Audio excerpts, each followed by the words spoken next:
அஸ்ஸலாமு அலைக்கும் guys. Today வந்து பீன்ஸ், கீமா, உருளைக்கிழங்கு, கேரட்லாம் போட்டு பண்ணியிருக்கேன். எப்படி பண்ணியிருக்கேன்னு பார்த்துடலாமா? இதுக்கு வந்து பீன்ஸ் எல்லாம் நறுக்கி வச்சுருந்தேன். அதுக்கப்புறம் ஹைமா கழுவி எடுத்து வச்சுருந்தேன். அதுக்கப்புறமா 2 வெங்காயம், 2 தக்காளி இதுவும் கட் பண்ணி எடுத்து வச்சுருந்தேன்.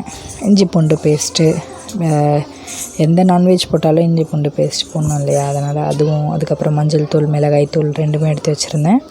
அதுக்கப்புறம் எண்ணெய் ஊற்றி வெங்காயம் போட்டு வச்சுங்க.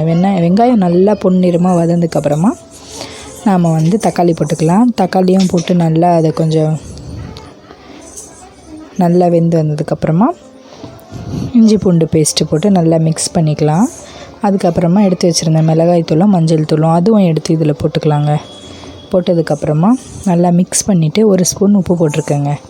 உப்பு போட்டுட்டு அதுக்கப்புறமா நம்ம கட் பண்ணி வச்சுருந்த காய் இருக்கு இல்லையா, அதையும் எடுத்து இதில் போட்டுக்கலாங்க.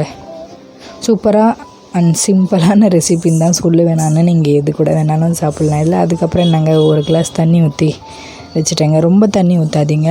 ரொம்ப தண்ணி ஊற்றினா 3 விசில் போதுங்க இதுக்கு. தேங்க்யூ ஃபார் வாட்சிங்.